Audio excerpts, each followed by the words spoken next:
Welcome to Podcast 360, powered by the Podcast Academy.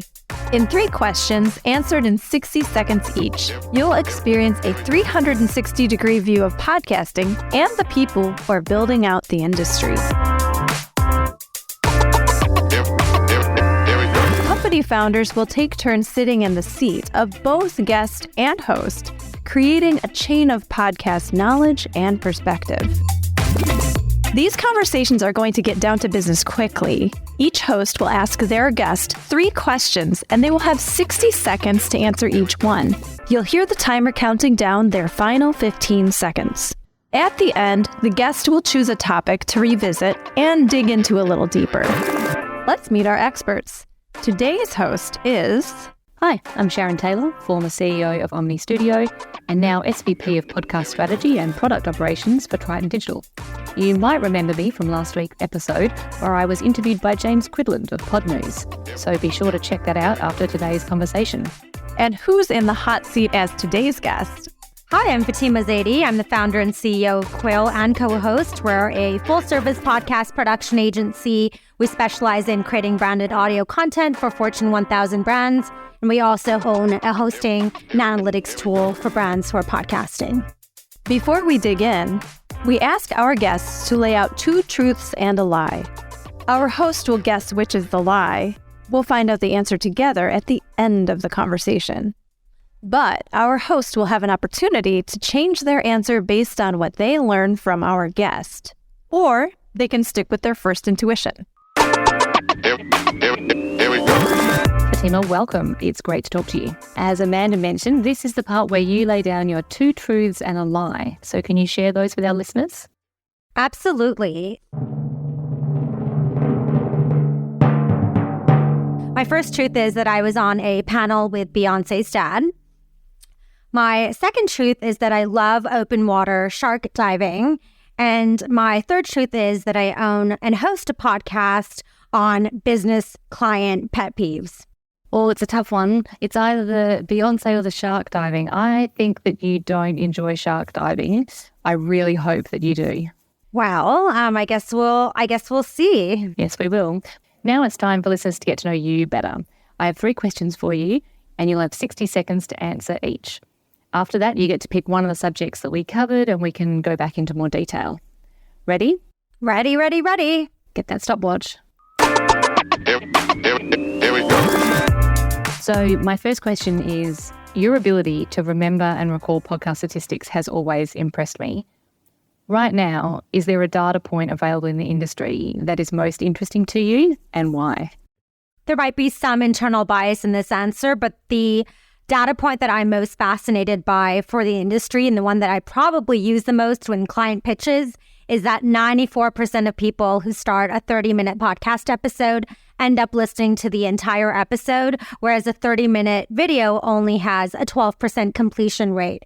That, to me, is what really helps close the pitch. I get asked all the time why the disparity in the 2 numbers. You can be driving to work and listening to a podcast, but you can't be watching a Netflix show or reading an article. So to me, that is the golden nugget.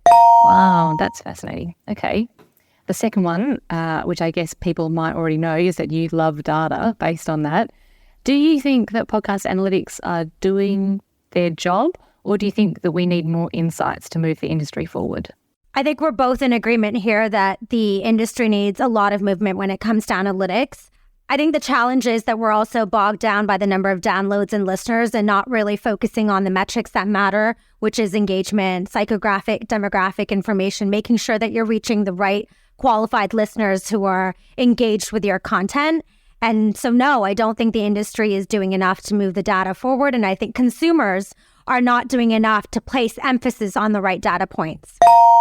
Fascinating. Yeah, right. Well, it's going to be hard to ask you to pick to go into one of these. Okay, so the last one is sometimes, at least to me, it feels like there's a new hot topic every week in podcasting. And right now, I think all the chatter is about YouTube and video in general. And I'm interested what your high-level thoughts are on video podcasting. So my challenges with video is that when you're adding a screen to the content, you're removing the flexibility that podcast consumers are looking for. In an earlier point I mentioned, you can be driving to work and listening to a podcast, but you can't be watching a Netflix show or reading an article. And so that is the thing that is fascinating about audio format. You can be doing it while actively engaged in another activity. And by adding a video screen, you're really playing in a whole other content field. It's not a podcast.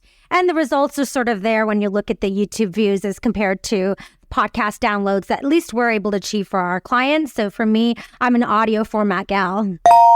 Right. Awesome. Well, whatever we're going to talk about is going to be hopefully really interesting to our listeners based on the three of those. So it was really good to learn about you and the podcast journey just now. So thank you for sharing all that with our audience. So we're going to have an opportunity to pick one of the topics and we'll revisit it, and then you can expand your thoughts. So out of those three, so it was the statistic that you found the most interesting, the podcast analytics in general, or video podcasting. Which one would you like to talk about? Podcast 360 will be right back after a quick break and a word from our sponsors. And now, back to Podcast 360.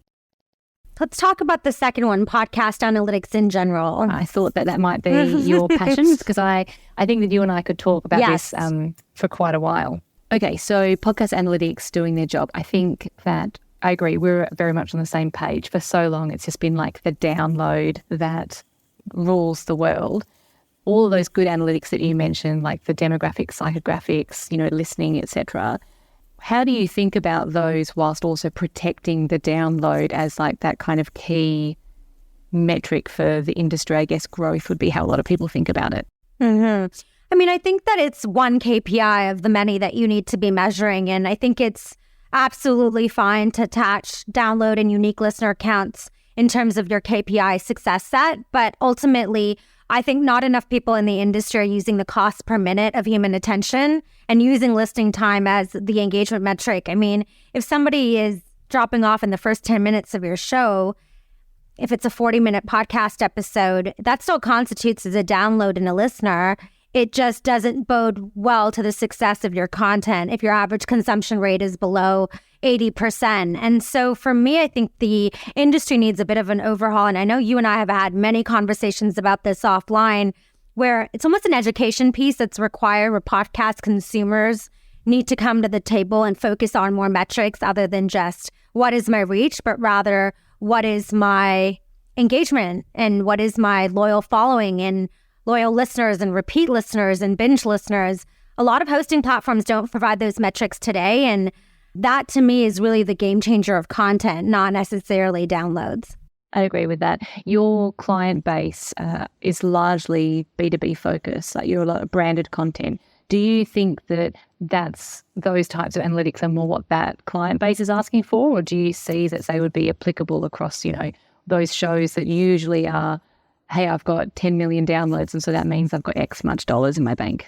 I think, we're in a unique position working with those Fortune 1000 brands in the B2B space. They're definitely a lot more bogged down by the analytics and ROI metrics.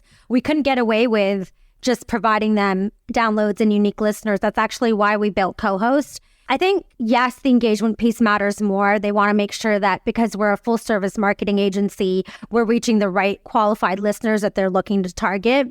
We actually, on Co-Host, launched a feature recently, which shows you what companies are listening to your podcast, industries, positions. And so that data essentially helps qualify the listener one step further. And so, I don't think I should take all of the credit for the data analytics work that we're doing, because we're just in a space where the clients are demanding it. And I think that needs to shift to pro podcasters, indie content creators, and other folks who are in this space, not just brands, and that too B2B Fortune 1000 brands. I agree with that. And that's B2B analytics, isn't it, that you launched? Yes. That's what it's called. Yeah. Yes. Okay. That's interesting. Although I don't know if I'm in love with the name, because it really singles out B2C companies. So what we're thinking about doing is renaming it to companies and industries, so that both B2C and B2B companies realize that being able to see company level data can be beneficial across the board. Well, I mean, as a startup, as long as you remove a lot of vowels from it, you can call the product whatever you want, and people will clamour for the product, is what I've learned. But okay, can go into that a little bit more for people. So if you understand who or what companies are listening to your podcast, like what does that unlock for you if you have those analytics? So currently how our clients are using this feature is they're exporting the data and they're giving it to their sales teams for two reasons. One, they can identify how many accounts in their CRM tools are also actively engaged with their podcast. But if there's a company that's actively engaged with their show, they should be added as an MQL. And so that is actually the goal that we're working on right now with this feature is how do we integrate into CRM tools so we can actively highlight this data directly and use it for sales and lead generation. The reason we actually launched this feature is we were so tired of hearing podcasting was a brand awareness tactic. We wanted to move into more KPIs that could quantitatively show you how a podcast can impact your bottom line to justify the creation of new production budgets. And we found that now sales teams are really engaged. And once you can justify sales and lead generation, whether it's a sponsor or advertiser for your podcast or even your company, it becomes a lot easier to justify the value in ROI. It's like PR. How do you measure the tenuous ROI of something that you can't touch? Agree. And then last question for you. We've also spoken about this offline. Whenever you start thinking about adding more analytics onto things or starting to shift that narrative a little bit away from, there's more than just the download, it's very easy to introduce a lot of confusion, especially in buying agencies and people that are already a little bit, hesitant to get into podcasting space.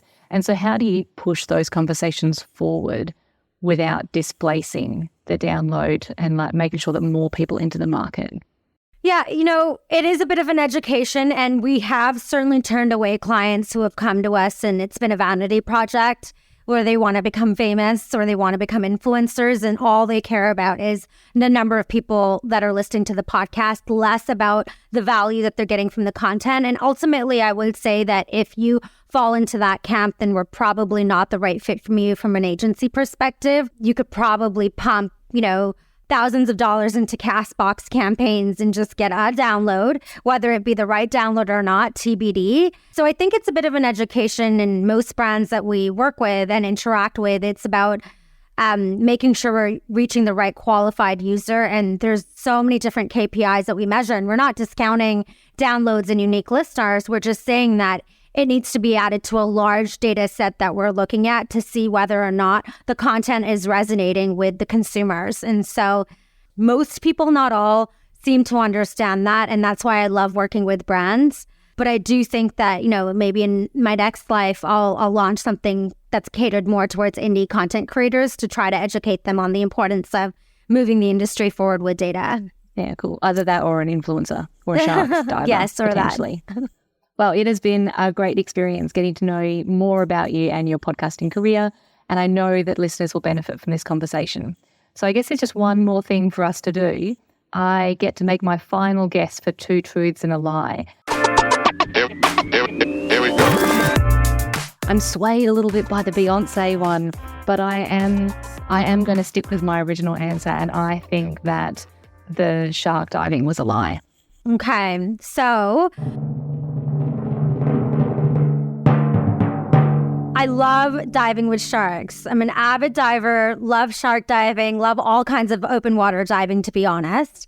I was also on a panel with Beyonce's dad. So the lie is that I host a podcast about business pet peeves, but it's not totally a lie, because when I am done with Quill or moving on to my next venture, I will actually launch a podcast that talks about all of the bullshit and day-to-day agency client stuff and out every single person. Just kidding. I won't out everyone, but I do want a business pet peeve podcast because I think it's important. Yeah, right. Okay, well, fascinating. And also, we're only at episode, 4 at the moment, and we've already got an explicit rating on this episode. So that's good.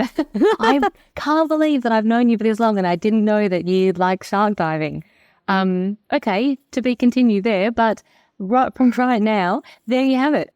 Thank you to Fatima for taking the time to share with us today. You can find her sitting in the host chair on next week's episode, where she has the opportunity to turn the mic on another founder. Fatima, please let our listeners know where they can find you or any other shout outs you'd like to give. Perfect. Thank you so much, Sharon. You're the Michael Jordan of moderation. I can be found anywhere and everywhere on all of the social channels except for TikTok. My handle is Zaidi A. Fatima, quillpodcasting.com or cohostpodcasting.com or our websites. If you're looking for me, you will find me. Thank you. Amazing. Here we go. Thank you for listening to Podcast 360, where you experience a 360-degree view of podcasting. Special thanks to the Podcast Academy and DCP Entertainment. Follow us on social media at The Ambies and at DCP Official on Instagram. And subscribe wherever you get your podcasts so you never miss an episode.